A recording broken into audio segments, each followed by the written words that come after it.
wish we could have held it live, but and that was the original plan. Maybe someday we can all meet in Albuquerque for a reunion.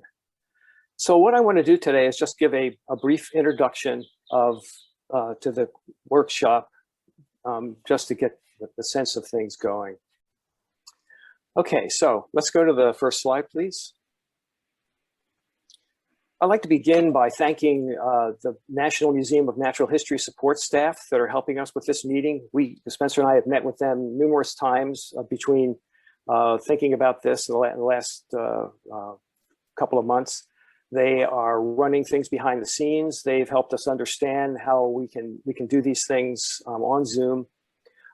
Teresa Sue, Alice Fornari, Akasha Ahern, and Kaylin Meyer. And Akasha and Kaylin are on duty this morning. They'll switch around every day, but they will load the talks. They will advance the slides.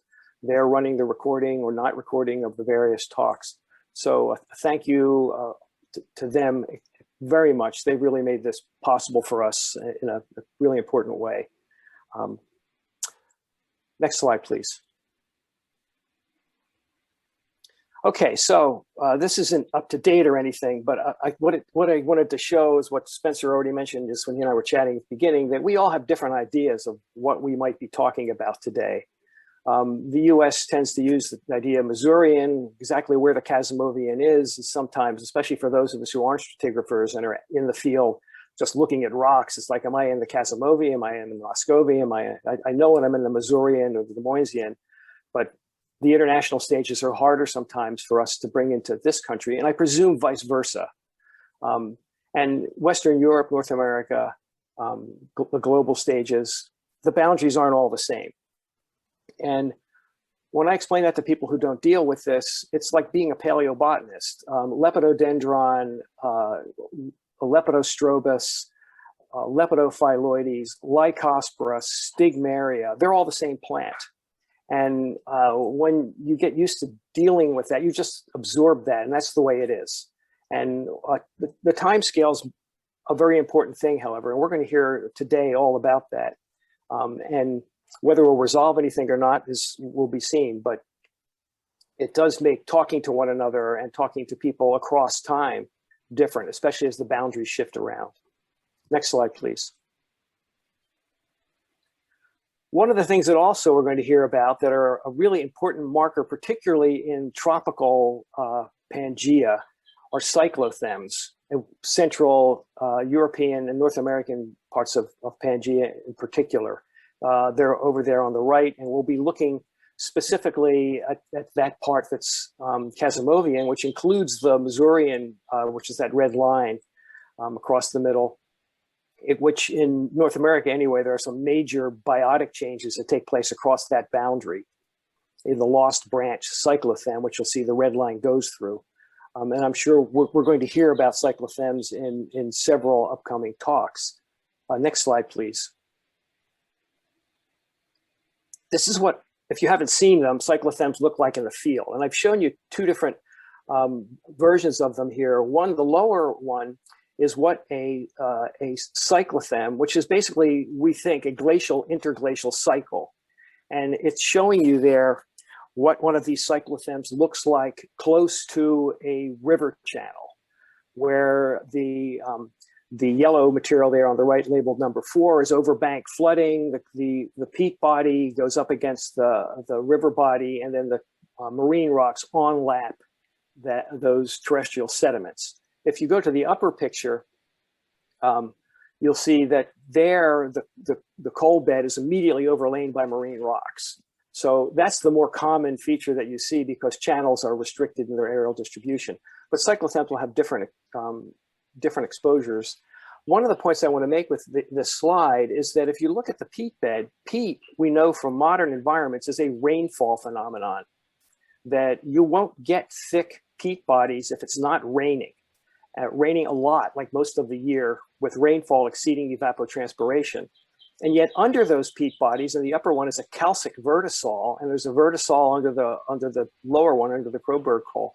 Those form in seasonal climates, and sometimes where rainfall Evapotranspiration is exceeding rainfall, causing carbonate to be deposited in the soils. So you have some real climate things going on here as well. Next slide, please. And of course, we can't fail. I'm sure we all know this, but one of the things that brings us here, we're in the late Paleozoic Ice Age. We will hear specifically about this, the different models of this ice age and what's going on, but there's still questions. Are the cyclothems ice-driven? Might there be other things going on as well? But anyway, we're in an ice age, and we're in the last ice age, as we all know, since the present one. So that makes this a really important time in Earth history. Next slide, please. We also have changes in atmospheric CO2, which may be driving some of the changes in the ice volume. And of course, that's going to affect relative sea level. And outlined in the yellow bars with the shadows there are both the Kasimovian with the solid bars, and the dashed line shows the base of the Masurian, which is in the midst of that. And you can see there's some things going on there with sea level and with CO2 at that time period, including a lot of fluctuation. So this is a time period when there seems to be a lot going on. Next slide, please. Here again is the magnitude of eustatic sea level change, Regal et al. Paper. And again, the yellow bars outline the Kasimovian, showing you again that not only is sea level onlapping very highly at this time period, but there's tremendous fluctuations in that sea level during this same time interval. Next slide, please. And finally, climate is tied in with this. As I mentioned, these are paleosols from underneath of coal beds. And you can see that in the pre-Kasimovian, those are primarily well-drained soils, relatively wet climate. And as you go into the early parts of the Kasimovian, which would be the later parts of the Moisian in American terminology, probably part of that would be Cantabrian in European terrestrial terminology. You start to pick up pedogenic carbonates in the paleosols, showing that you're getting some seasonality. And when you go up into the Masurian portion of the Kasimovian, then you start to really see evidence of moisture restriction. Next slide, please. So what makes this so important for all of us is the linkage between atmospheric composition, ice volume, sea level dynamics, climate dynamics, and biotic dynamics.